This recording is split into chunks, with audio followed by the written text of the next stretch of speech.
KUAM News Headlines is presented by Calvo's Insurance, a legacy of trust, serving Micronesia since 1938. Matson and the Adahi Tano Program. Cars Plus, home of Guam's first and only lifetime limited powertrain warranty. McDonald's of Guam, I'm loving it. And King's Restaurants, always open, always local, and serving up favorites for over 40 years.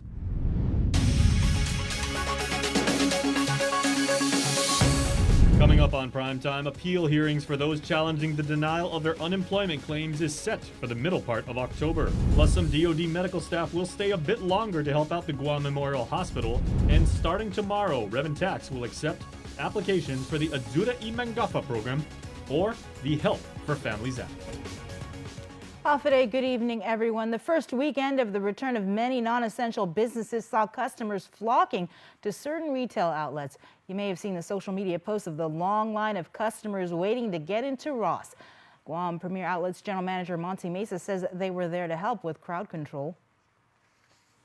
And of course, a lot of people came, and yes, we had lined up outside, but there were just too many people, and a lot of them, not just individuals, but, 3, maybe 5 people in one group. I said, whoa, they need to split up.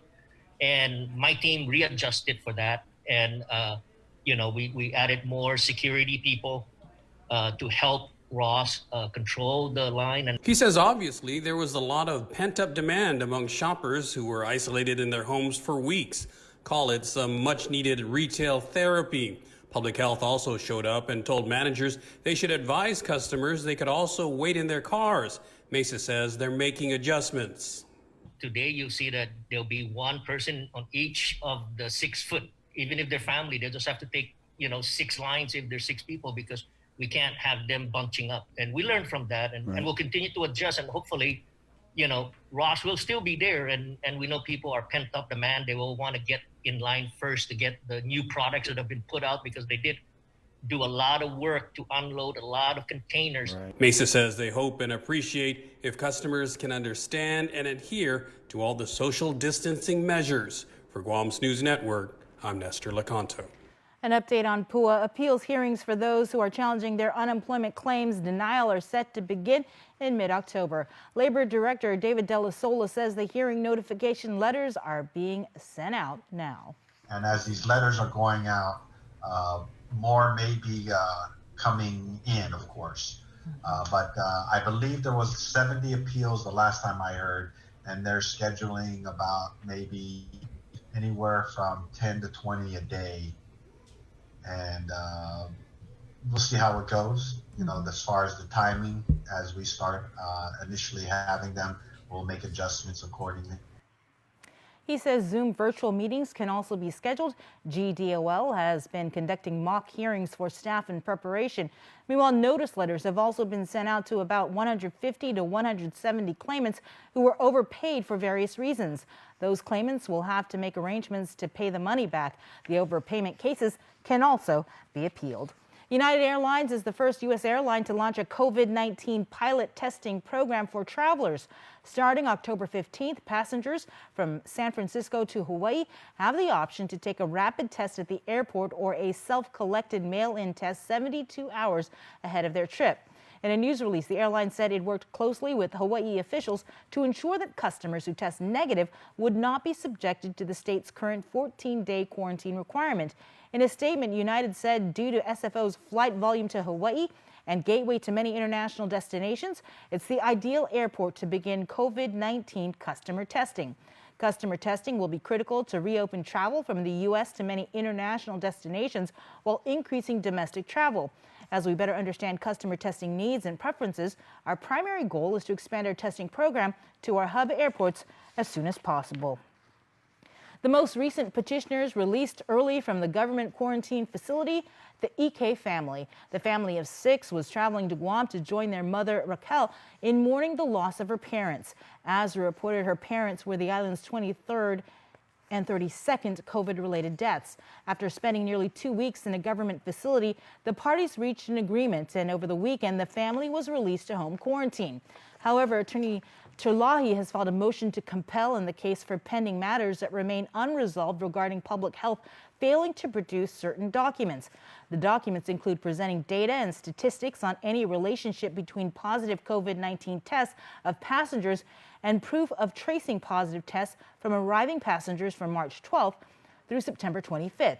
The petitioners are seeking this information based off of testimony from the government's expert witness, Dr. Felix Cabrera, stating that the issues of passenger noncompliance is the cause for increase of positive COVID-19 tests on Guam.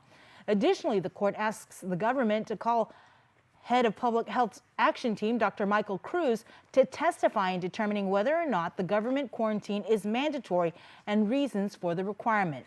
The court granted the request and ordered the government produce Dr. Cruz for the proceedings.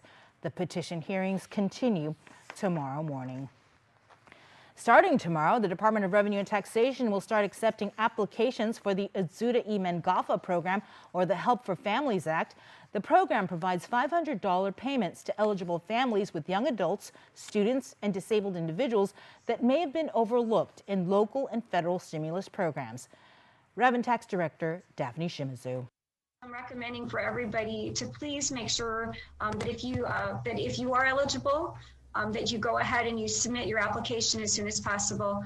I want to also thank our Mayor's Council of Guam because, Executive Director Angel Sablan, I've been talking with him, and they are going to be distributing, we're going to be transmitting some paper forms so that way they can transmit them out to the villages and to our village mayors.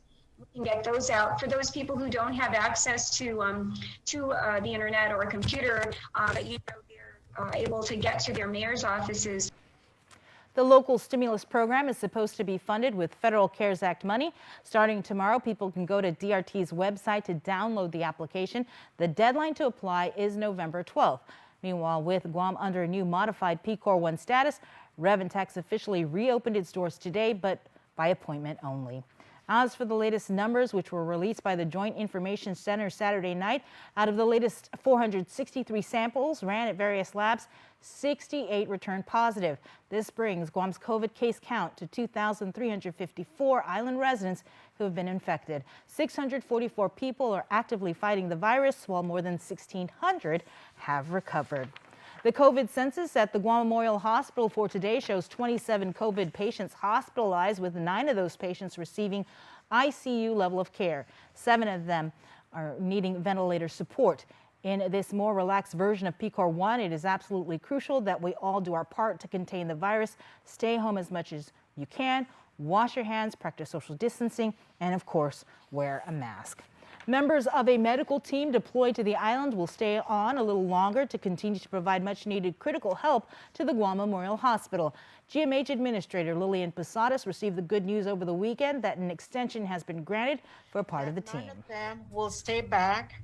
9 of the CCRNs and 1 physician who is an intensivist will stay back until the 4th of October. And that's to help us with the safe and smooth transition, because we now have the New West Staffing Solution staff on board, and so they're getting oriented and they're getting acclimated to the organization, the policy, where the supplies are, especially the crash cart, so that they're prepared whenever there's a code blue. And it primarily really the 9 remaining DOD CCRNs and intensivists, their focus is primarily just to take care of the patients. And we, as GMH staff, will make sure that we orient and we train and we acclimate the newest staff. Meanwhile, the 4 respiratory therapists that are part of the DoD EMAC team will be heading back to the mainland on September 30th. Posadas thanks them for their partnership, saying they were a very valuable part of helping GMH. The Guam Fire Department rolled out its new program offering emergency assistance to Guam's hearing impaired community. The island's deaf, hard of hearing, and speech impaired community can now text 322 and Guam Fire will respond. The program was enabled through the donation of a tablet and service from local telecom IT&E. Emergency medical dispatchers can now receive and reply to text messages to 322 in a more expedient and efficient response. Stay tuned, more news after the break. Get up-to-the-minute news, plus access to alerts, streaming radio, promotions, and more on your mobile device by downloading the KUAM News mobile app, available at the App Store now.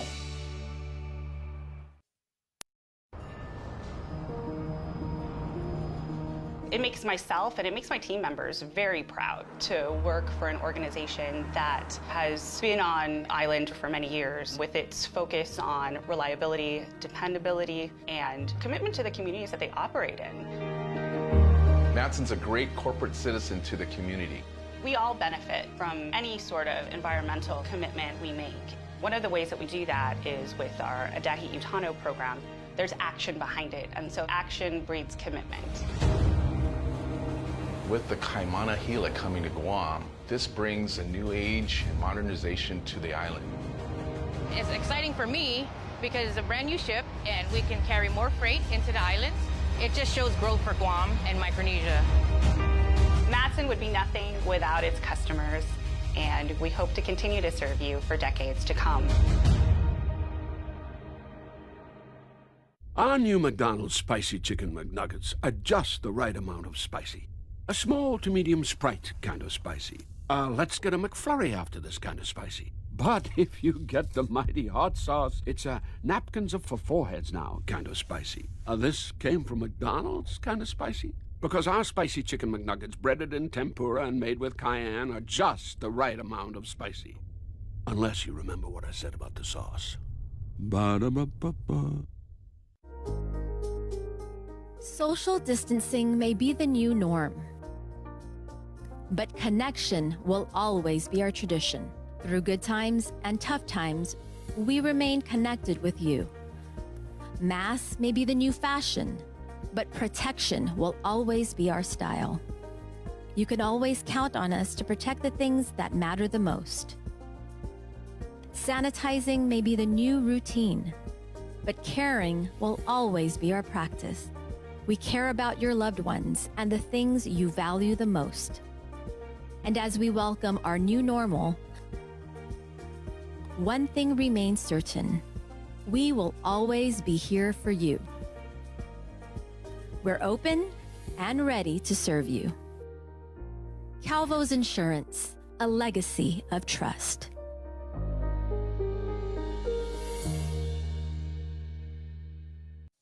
KUAM News, winner of the 2020 Regional Edward R. Murrow Award for Excellence in Social Media. Welcome back. Over 3 hours of a roundtable discussion with GURA was spent on the controversial raises that were approved by the board for the agency's directors. They were raises approved as part of an annual performance evaluation. GURA Deputy Director Liz Napoli defended she and Director Ray Tapasnia raises and saying they had nothing to do with it. Ray and I aren't the ones that initiate. Employees don't initiate their performance evaluations.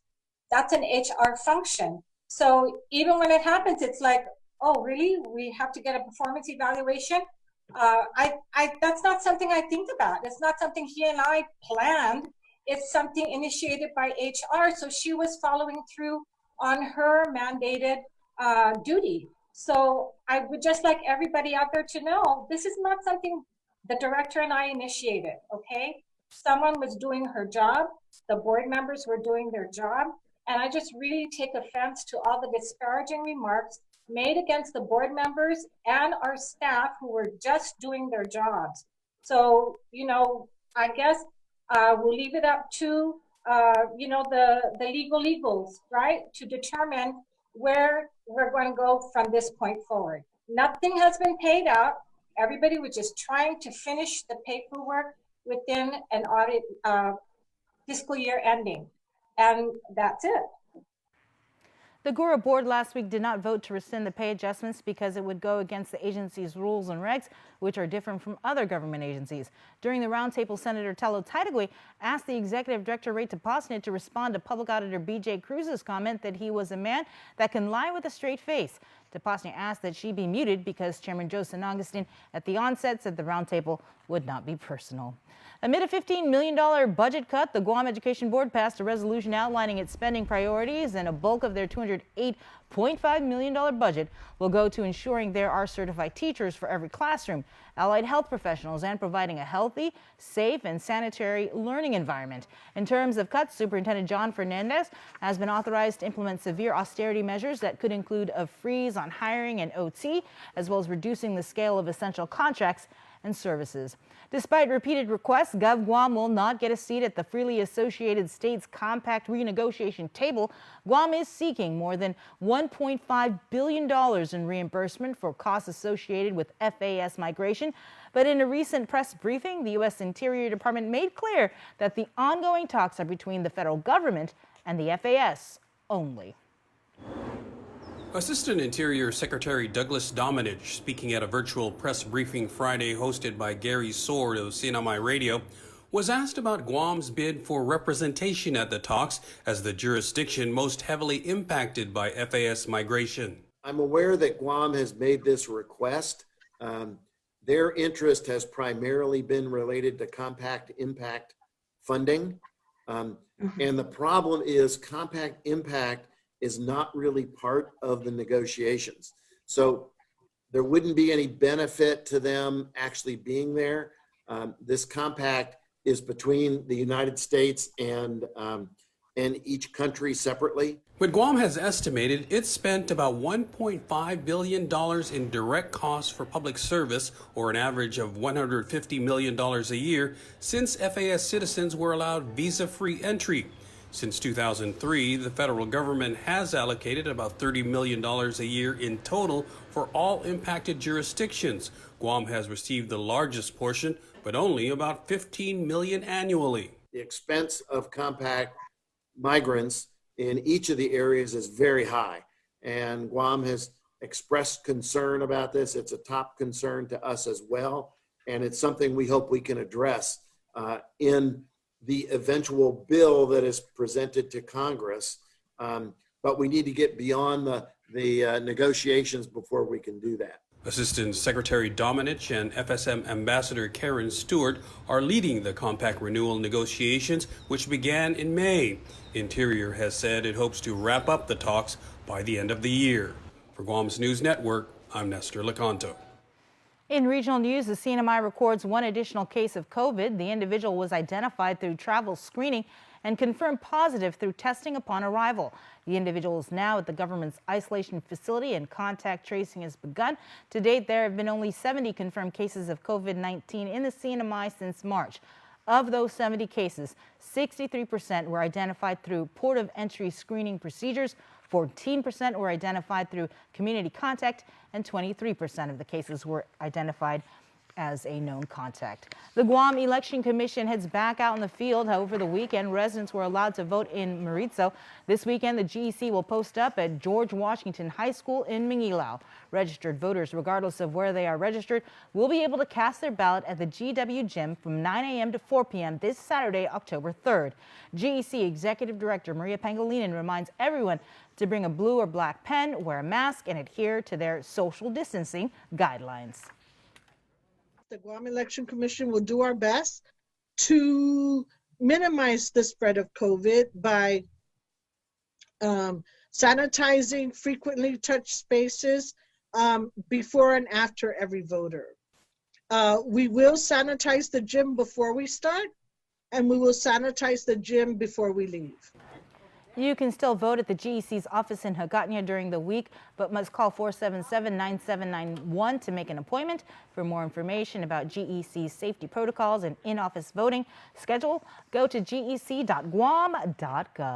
Diving into Guam's thespian community, the local nonprofit Breaking Wave Theater Company is showcasing their first ever virtual show, Unspoken Volume 2, live from home. September is Suicide Awareness and Prevention Month, and the show is a continuation of a conversation that started last year about mental health awareness and suicide prevention. Producer and theater company president CJ Ochoco.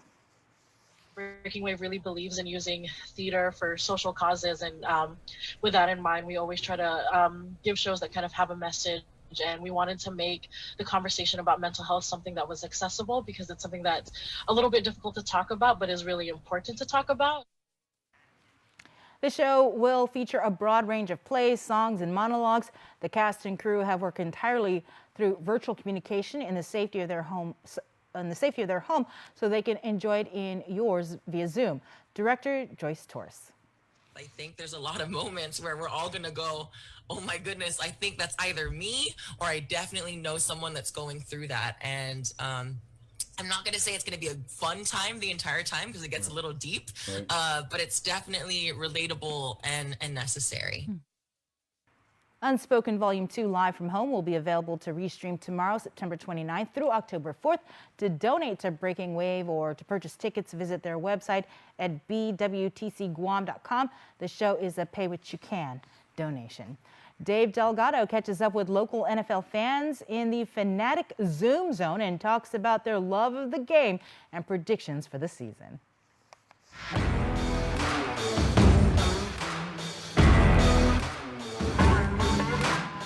Welcome to Fanatic's Zoom Zone. Dave Delgado here with Jonathan Savaris, Mr.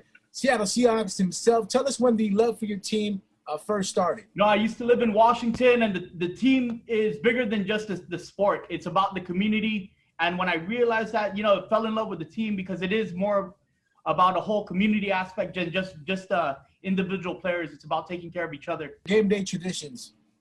Game day tradition, as you can see, my house is always geared up during season. We always have the flags running, jersey, color match, whatever it needs to be to get our team through the hurdle, all the way from Guam. They can feel our love for the 12s. And which team do you look forward to facing every season? You know that jersey right behind you, the Niners? Got to keep that live rivalry, alive. You know, all the way here on Guam, we got a lot of Niner fans. We're going to knock you guys out this year again. Top 2 favorite players. Angry Doug, who's the Pinoy boy. You know, much love. And then, of course, Danger Russ Wilson, the MVP. 3 Hawks! Go Hawks! Let's go! Your work week weather forecast is still to come.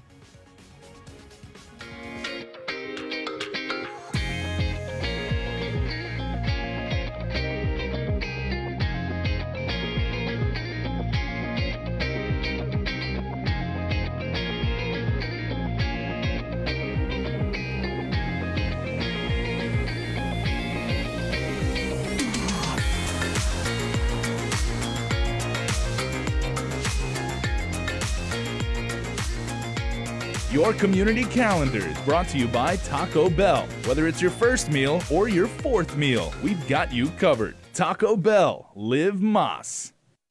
When I need to pay my Docomo Pacific bills or manage my account, all I do is visit mydocomopacific.com. It's easy to set up. I just visit the website and click on the link to set up my account. I filled out the registration page starting with my account number. I received a text message with a temporary username and password.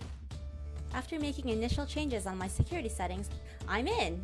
Now I can make payments or manage my Docomo Pacific account without needing to leave home. With Docomo Pacific, we're better together.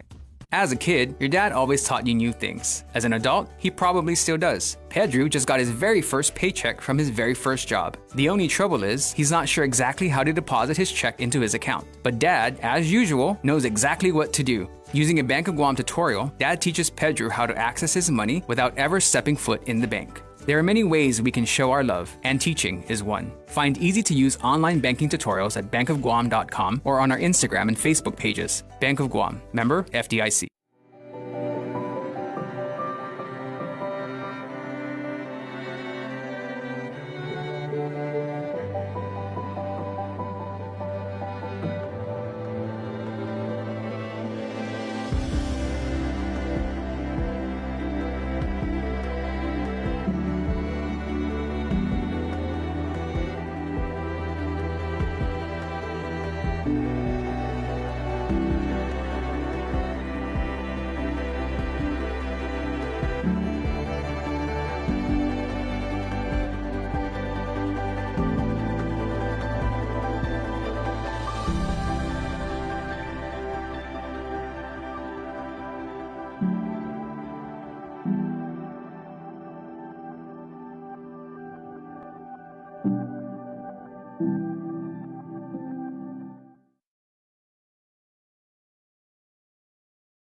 Welcome back, everyone. Here is your work week weather forecast from Brandon Idolette with the National Weather Service. So this is what the Doppler radar is showing. We're zooming in on Guam. We have those showers out there this morning just zipping by, but what you notice, we have a little bit of change in the weather pattern. Instead of everything coming from the east, it's all moving from the southwest. And we're going to see that pattern continue for at least much of the week, as we have kind of a monsoonal type wind flow in response to a nearby tropical storm. And when I say nearby tropical storm, that's all relative to the broader region. This is Tropical Storm Kujira, and that is well to our northeast. And the good news is it's moving away from us. This is going to be our Facebook graphic that I'll be posting to the Facebook page shortly with the latest information on the tropical storm. That'll be coming out in the next 45 minutes or so. But again, Tropical Storm Kujira, that's our 15th tropical cyclone in the West Pacific this year. So we're still behind schedule as far as averages, and that's not all too bad news for us in the region. Again, no threat for us. We do have this little circulation north of Saipan. That also is no threat. We are watching that closely for any kind of development, but we expect no development for us, and much quieter weather across Guam and Saipan. That could change later this week. We could see a showery pattern set up over the region. And I'm going to zoom out right quick. So we have those spotty showers. We're going to see that action through much of today. And we're going to go to the satellite. And this is what we're looking at right now. So I'm going to get rid of these lines. Those are the stream lines for the wind flow. That's our tropical storm. It's a very, it's not the most symmetric or the most aesthetic to look at as far as a tropical cyclone, but it could still get a little more organized, and it could briefly become a typhoon before it meets its ultimate demise in the North Pacific. And again, it's going to stay out to sea. The closest land area, Minami Torishima right there, not a problem for them at this point. And for us, really not that bad. There's no other suspect areas in the region. So again, no threat looking down the next week for us, other than the broader monsoon flow coming in from the west and the southwest. So we could see more showers this week. And you need to keep in mind that we're in one of those dynamic patterns this time of the year with the wet season. Things can change pretty quickly. A 3-day forecast could be changed several times in the next 12 to 24 hours because things can change so rapidly here in the deep tropics. So we are looking at a generally wet pattern in the coming week. So stay tuned to local weather forecasts at our webpage, weather.gov/gum, because again, we could see some locally heavy rainfall depending on where things set up.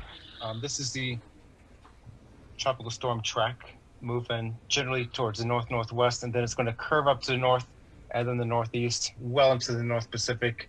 And Joint Typhoon Warning Center, they are also not looking at much else other in the region other than Kujira. And again, we're still watching that disturbance, so nothing exciting.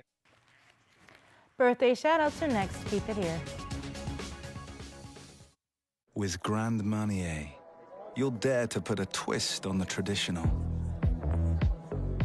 That will lead you to somewhere unexpected. Somewhere you can create something better than good. Here, you'll create something grand. Grand Marnier, a visionary blend of fine cognac and bitter orange liqueur.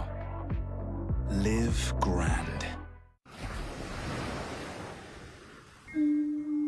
Our island is a gift that we have shared with the world. But in the stillness of today, our island is asking everyone to give us a moment.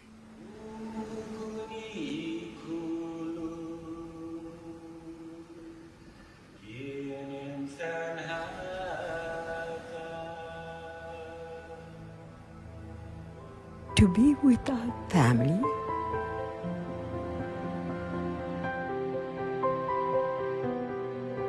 Ifamagonte, our children, our grandchildren, Itanota, our land, our thoughts,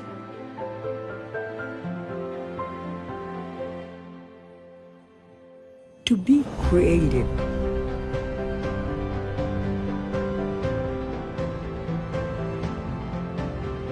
Panhongi, to have faith.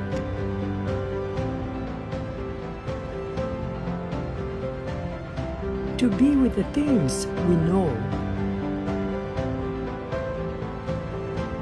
and the things you've come to love. Give us a moment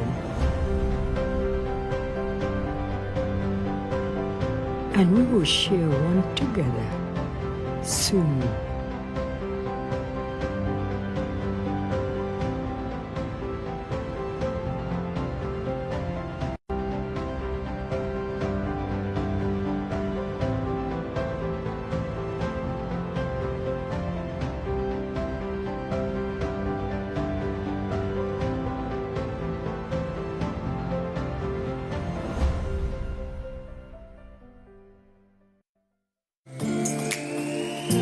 Happy day, Guam. Don't wait any longer. By now you've heard the 2020 Census of Guam will be concluding on September 30th. Time is running out. Don't wait for next week. Don't wait for tomorrow. Don't wait any longer. Respond today. Call 645-2020 to complete the 2020 census. Don't get left out of the count. Together, we can make a difference. Viva Guam, Viva Census.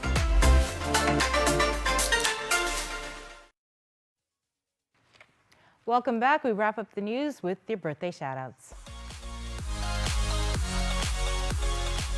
We have got lots of birthday shoutouts to get to on this Monday, September 28th. So here we go, everybody. Get your vocal cords ready and join me in saying happy birthday to Miley Sue Ray Olivares Tapaznia. Happy birthday number 13 to our little grown-up. We love you to the moon and back. Have a wonderful day, says your loving family. Amon Guerrero, happy birthday to the most wonderful husband and tata in the world. Happy birthday, tata. And Mark Curtis Guerrero celebrates a birthday today. Happy birthday, and we wish you many more great B-days. We love you now and forever. That is awesome. Happy belated birthday wishes to a whole bunch of people, starting with Iris Joy, born on the 27th. Happy birthday, number 18, Iris. We love you, in all caps. Say Mom, Dad, Brian, Pauline, Nevia, and Riley. Josephine Peretta, otherwise known as JJ, also born on the 27th. Happy birthday to our Chamarita Barbie. To a true friend, you will always be more like a sister to me. God bless you. Love, May. Aria Faith Santos Mendiola, happy birthday to you from your daddy, Papa Ed, Grandma May, Uncle Mikey, Auntie Lainey, Uncle Kel, and your cousins. Cameron Munya, happy 19th birthday to Cammy. Love, Mom, and the family. Legion Blaze, wishing Legion a happy birthday number 3 from Mommy, Daddy, your siblings, and the Babauta and Rios families. Tony Cruz was born on the 27th and also celebrates a birthday today. So Tony, we hope you blow out the candles and have a fantastic one. As does Ray Borja. Happy birthday, Dad, says Cal, who says, I love and I miss you. Born on September 26th, Benedict Lizama. Happy birthday, my brother. Love, your sister Lori and the entire family. Happy birthday to Brandon Uggan, also known as Battle. With lots of love, say Nina Janet and the family. Vicky and Arlene Sablan Ali. Happy birthday to our precious gem nieces. Your Hamamoto and Sablan family wishes you both a fantastic birthday. We love you both. Be safe. Love Uncle Handsome, Uncle Ken, Uncle Frankie, Auntie Julia, Auntie Doris, Auntie Eva, and the cousins. Man, I gotta love that. All the aunties and uncles. So much love there. And also Daryl Tahaji, born on the 26th. Happy birthday to the best dad and husband. We love you and wish you many more blessings your way from the family. And John J. Cruz, born on September 25th. Happy birthday, John J. Cruz of Manilao, but now residing in Oklahoma City, Oklahoma. Boomer Sooner. Love your sister, Leslie, and the family. And that's it for KUAM's Primetime Crew. Stay safe, stay home. We'll see you tomorrow for the link.